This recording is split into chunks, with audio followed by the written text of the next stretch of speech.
자, 모두들 반갑습니다. 강태공입니다. 자, 금일은 이재명 대통령 당선이 됐죠. 자, 그러면서 코스피 5천 시대를 이야기하고 있습니다. 그렇기 때문에 정말 우리가 여기에 대한 기대를 좀 해볼 수 있지 않을까 좀 생각해보고 있고, 자, 그렇다고 하면 코스피가 정말 강하게 올라가는 데 있어서 우리가 정말 세계 1위 대장주가 될 만한 주식은, 기업은 어떤 기업인지 오늘 방송을 통해서 또 한번 진행해 보도록 할 테니까, 자, 방송 전 늘 말씀드리는 여러분들의 좋아요, 구독하기, 댓글까지는 너무나 많은 힘이 된다 말씀드리면서 오늘 방송 시작해 보도록 하겠습니다. 자, 일단 오늘 우리나라 증시를 또 먼저 보고 가도록 할게요. 오늘 우리나라 증시 굉장히 좋은 분위기예요. 진짜 실질적으로 2.63% 최근 고점대 돌파, 올해 최고점을 기록했죠. 굉장히 긍정적인 부분이고, 다만 이 과거 이제 2022년도부터 증시 무너졌다가 약간 벽을 만들었던 강한 저항 구간 근접해 있기 때문에 또 이게 어느 정도 보수적으로서 대응을 할 필요는 있다라고 생각은 하고 있어요. 이 저항에서 뚫지 못하면은 당연히 하방 압력은 커질 수밖에 없기 때문에 그런 부분도 우리가 참고해야 된다라고 보고 있고요. 자, 그럼 여기서 지금 중요한 거는 이게 정말 진짜 저항을 맞고 죽느냐를 봤을 때 이 저항 돌파 시도하는 구간에서 외국인 수급이 엄청나게 많이 들어왔거든요. 그러니까 사실 이번에는 이 저항 돌파에 대한 기대를 좀 해볼 수 있지 않나 생각하긴 하지만, 어쨌든 중요한 건 해당 구간대 돌파 실패할 것 같다 싶으면은 조정도 생각해야 되기 때문에 어느 정도 보수적인 포지션이 제일 좋을 수도 있다라고 좀 보시면 좋을 것 같고, 오늘 우리나라가 이렇게까지 급반등한 이유를 좀 본다라고 하면은 사실 이것도 웃겨요. 웃긴 게 뭐냐고 하면은 이게 아까 얘기했던 것처럼 이재명 대통령의 코스피 5천 시대에 대한 기대감이 시장에 반영이 됐다라고 볼 수밖에 없는 게, 실질적으로 원래 오늘 갑작스럽게 이제 트럼프 대통령이 뭐랍니까? 철강 관세에 대한 부분을 인상하게 되면서 이게 실질적으로 우리나라가 이제 발효가 됐죠. 오후 1시부터 발효가 되면서 굉장히 이게 안 좋은 부분이 안 좋은 부분. 여러분들 알다시피 관세라는 부분이 어찌됐든지 이런 것들이 우리나라 증시에 좋을 수는 없습니다. 좋을 수는 없고, 그렇기 때문에 관세 리스크로, 전 세계 관세 리스크로 인한 증시 하락도 우리가 경험했던 거고요. 특히나 지금 철강업계 관계자들 같은 경우는 25%도 견디기 사실 어려운 수준이었다라고 이야기를 하죠. 근데 미국 철강 업체들이 가격을 올리면서 버틸 수는 있었지만 50%는 차원이 다르기 때문에 사실상 수출 자체가 막힌 상황이다 라고 이야기하죠. 그 말은 뭐예요? 지금 철강 업계가 무너지기 시작하면은 이게 우리나라 결국에는 이 도미노 현상으로서 타격을 다 같이 입게 됩니다. 그럼 우리나라 증시가 사실은 빠질 수밖에 없는 이 악재가 나왔거든요. 정말 큰 악재가 나왔는데도 오늘 우리나라 증시는 2.63%인가요? 제가 아까 월봉으로 봐서 제가 잘못 얘기한 것 같기도 한데, 다시 2.66%네요. 주봉 아니구나. 2.66이 맞네요. 2.66% 상승해줘서 굉장히 강하게 상승 어쨌든 해줬는데, 자, 어쨌든 중요한 거는 지금 이게 엄청 악재임에도 강한 상승이 나왔다는 거예요. 그 이유가 뭐 때문이다? 아까도 앞서 얘기했지만 새 정부에 대한 기대감이 더 컸다라는 거예요. 그동안 이제 대통령 자리의 부재가 굉장히 리스크로 작용을 했고, 결국엔 새 정부에 대한 기대감에다가 플러스 미국 증시 훈풍까지 좀 영향을 받은 상태고, 그러면서 이제 현재 이재명 대통령의 뭐다? 이 코스피 5천 시대를 열겠다는 공약이 굉장히 긍정적으로 작용하고 있다라고 좀 보시는 게 좋을 것 같아요. 물론 아까 앞서 얘기했던 것처럼 트럼프 관세라는 변수는 있긴 있어요. 그래서 이게 앞으로 어떻게 협상을 해 나가냐 이런 변수가 있다라고 하지만, 어찌됐든지 시장에서는 뭐다? 지금 당장 트럼프의 관세보다는 새 정부의 증시와 경기 부양 기대감이 더 강했다라고 보시면 좋을 것 같아요. 근데 저는 진짜 어찌 보면 이게 5,000P가 가능하다라고 좀 또 얘기할 수 있는 게, 물론 이게 우연의 일치다라고도 생각은 해요. 우연의 일치일 수도 있고, 이게 정말 잘해서 그렇게 된 걸 수도 있고, 그거는 뭐 제가 판단할 건 아니겠죠. 근데 어제 중요한 건 뭐냐고 하면요, 코스피 차트를 본다라고 하면 우리가 IMF 시절이나 뭐 이런 거는 뭐 크게 무시하고 2000년대부터 보자고요. 여러분들 알다시피 2003년도에 이제 누가 정권을 잡았어요? 이제 고 노무현 대통령이 정권을 잡았죠. 자, 그러면서 이제 그 당시에 이제 여러분들 알다시피 임기가 2008년도까지였습니다. 그러면서 증시 코스피가 사실상의 거의 3배 정도가 상승했고요. 그 다음에 이명박 전 대통령이 지금 이제 정권 잡고 뭐 코스피 상승을 했어요. 상승은 했거든요. 근데 사실 이걸 상승이라고 볼 수 있나 싶은 게 어쨌든 리먼 당시에 엄청나게 낙폭을 키웠다가 다시 그냥 금리 인하라든지 이런 것들과 함께 좀 회복을 빠르게 해준 거죠. 자, 그리고 이제 행보를 하다가 이제 2017년도에 이제 문재인 전 대통령이 정권을 잡습니다. 그리고 코로나로 무너지긴 했지만 결국엔 또 뭐예요? 올랐어요. 그리고 지금 뭐 한다? 지금 이제 이재명 대통령이 5천을 얘기하니까 지금 정말 지금 보면은 이제 정말로 어찌 보면 이번에는 코스피가 또 신고가 돌파 나오면서 5천이 가능할 수도 있지 않을까라는 좀 생각을 좀 해보게 된다는 거겠죠. 그럼 여기서 우리가 뭘 해봐야 되느냐? 정말 5,000P가 간다라고 하면은 시장이 이런 강한 상승이 나올 때 늘 주도주가 있습니다. 주도 테마가 있다고요. 당장 2017년도 같은 경우 이때도 제약바이오가 강한 상승이 올랐던 부분이고 이 당시에 이제 중동붐이라든지 이런 것들도 엄청나게 특히나 뭐 삼성전자도 뭐 엄청 많이 잘 올라가게 됐지만 이 2000년도에 초로 와서 중동붐에 대한 이 효과로서 굉장히 건설업계들도 굉장히 호황기였죠. 자, 그리고 이 당시에는 이제 여러분들 알다시피 이제 코로나 특수 이후에 그냥 강한 상승으로서 올라가주는 모습.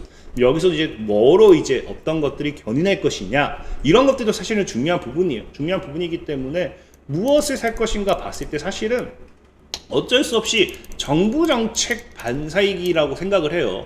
실질적인 오늘장에 급등 나왔던 대다수의 종목들도 뭡니까? 상한가라든지 급등 나왔던 종목들도 지금 이재명 대통령의 반사이익 수혜주겠죠.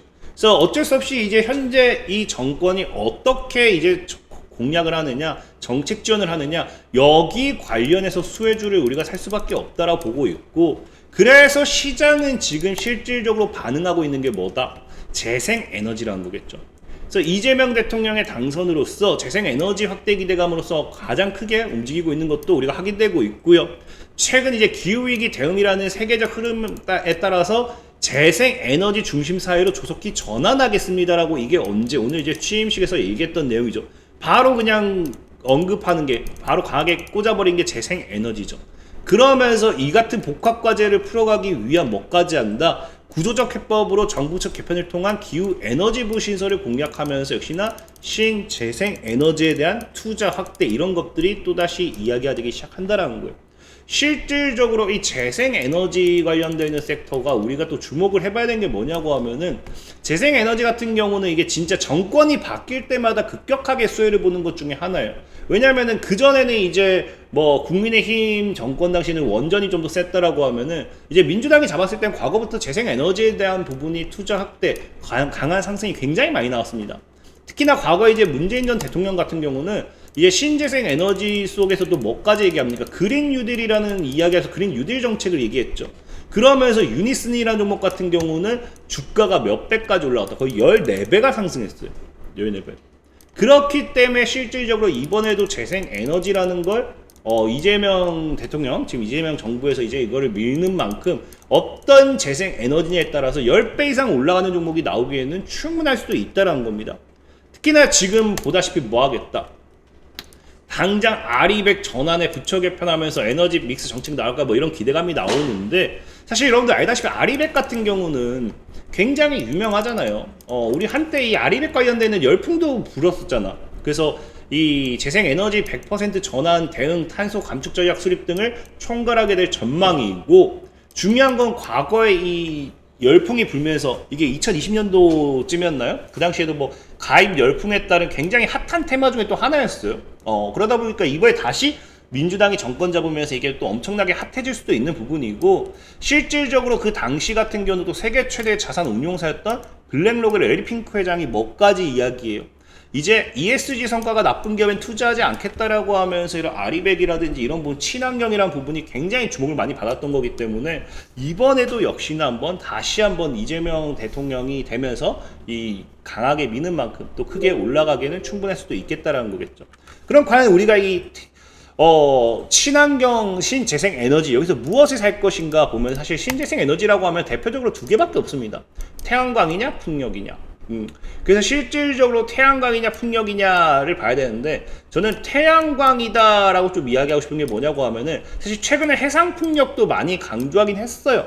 근데 최근 이제 대선 후보자 TV 토론회 당시에서도 이런 재생에너지에 관련되는 이야기를 굉장히 강하게 하면서도 그 이후에 했던 얘기가 뭐냐?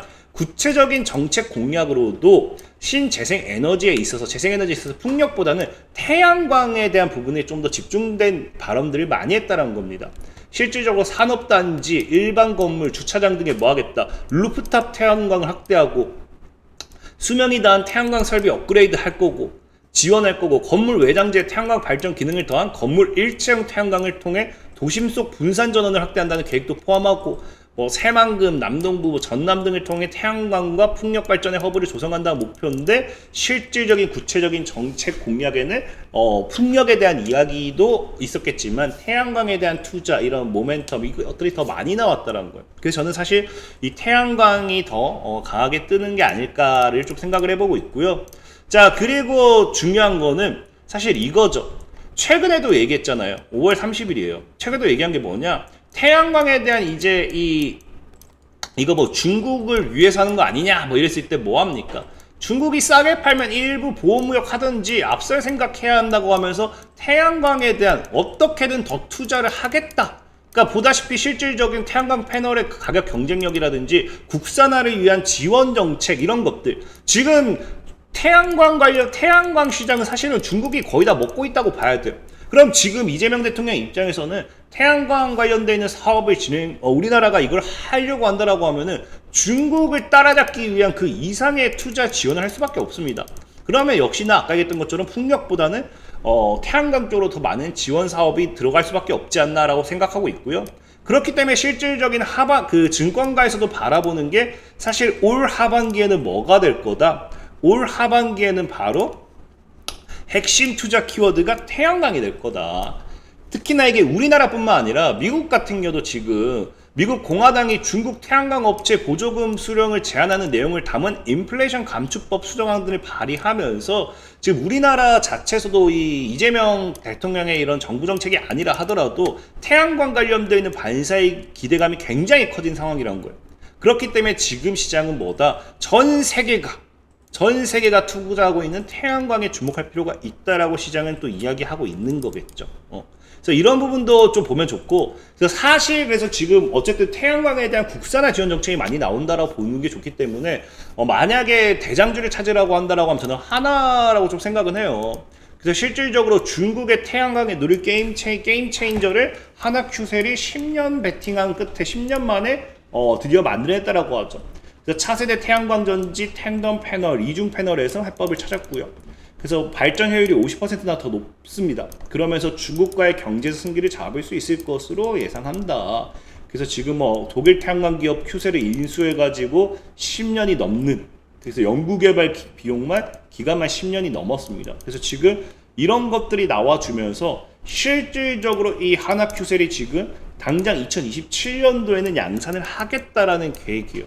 그래서 이런 것들에 대한 투자 내용들도 나오는 걸 봤을 때는 현재 2033년도에 세계 태양광 패널의 30% 정도가 텐덤 패널로 전환되는데 여기서 이제 2040년에는 모든 태양광 패널이 텐덤 패널 될 건데 여기서 이제 하나큐셀이 제대로 선점한다라고 하면 엄청난 상승 랠리가 되겠죠.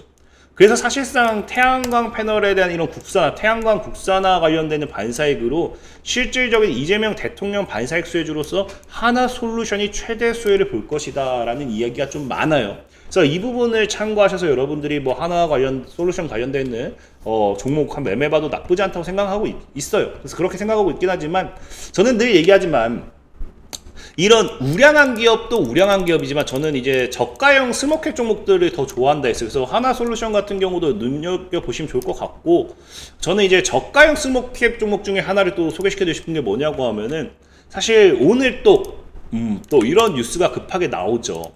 이 시진핑 국가주석이 이재명 대통령에게 전화 걸어가지고 관계 발전 매우 중시한다 하면서 강조를 했다라고 하죠.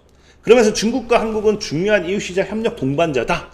수교 33년 이래 양국은 이데올로기와 사회적 차이를 뛰어넘어 손잡고 나아가면서 함께 성취했고 양국 관계의 평온하고 건강한 발전을 이뤘다라고 이야기한다.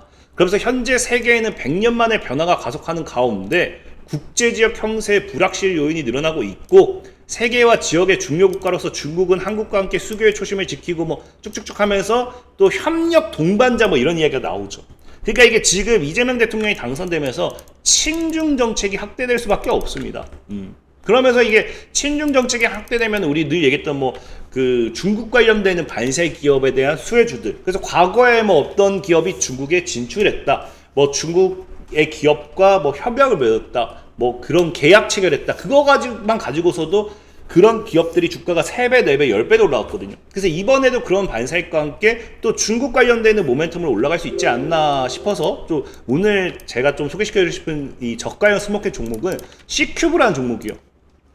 실질적으로 오늘 바로 뉴스 나왔어요. 태양광 진주 광택 안료 시제품을 테스트하는데 이게 나중에 뒤에도 설명하겠지만 뭐 자동차에도 쓰이고 반도체에 쓰이고 이것저것 다 쓰이다 보니까 화장품이라든지 반도체 뭐 이런 쪽으로도 C큐브가 엮여요. 실제로 뒤에 다시 뉴스를 좀 보여드리도록 하겠고요. 중요한 건 뭐냐? 이 태양광 패널용 신제품의 테스트 단계에서 진입한 것은 확인됐고요. 그래서 연내 개발을 끝내고 시생산이 목표입니다. 그래서 어디에 공급한다? 중국 수찬 테크놀로지와 현지 공급할 것으로 알려졌다는 거예요. 아까도 얘기했죠. 뭐한다? 중국과 친중 정책이 친해지면요, 중국에 진출해서 뭐 판매하고 계약 체결하고 이런 기업들이 굉장히 크게 반사익 받고 2배, 3배, 4배 뻥튀기 된다고요. 근데 태양광 관련되는 모멘텀을 가지고 가면서도 중국이 엮여요. 그러면서 아까 얘기했죠. 이재명 대통령이 뭐한다? 국산화 관련해서 엄청난 투자를 할 확률이 높고 C큐브가 뭐한다? 독자 개발한 태양광 패널용 진주광택 안료를 적용하게 되면은 뭐 쭉쭉 하면서 역시나 국산화 관련되는 반생 모멘텀이 따라오게 되는 거겠죠. 그리고 아까 얘기했다시피 이미 중국을 통한 화장품 관련되는 반사익도 받을 수 있고요. 자율주행 관련되는 반사익도 받을 수 있고요. 히토류 대체 페라이트 관련 수혜주 등 모멘텀도 굉장히 많아요. 그래서 차트로 봤을 때도 뭐한다? 굉장히 정배열 초입 구간에서 강한 상방 흐름이 나오기도 충분하다. 그래서 C큐브라는 종목도 한번 눈여겨보면 좋을 것 같고요. 이 종목의 가격 전략이 궁금하다 하신 분들은 영상 하단에 제가 링크로 남겨놓을 테니까 링크 클릭하셔서 가격 전략 확인하시면 되겠다 말씀드리면서 오늘 방송 마무리하도록 하겠습니다. 자, 지금까지 강태공이었고요. 여러분들 좋아요, 구독하기, 댓글까지는 너무나 많은 힘이 된다 말씀드리면서 자, 모두들 안녕.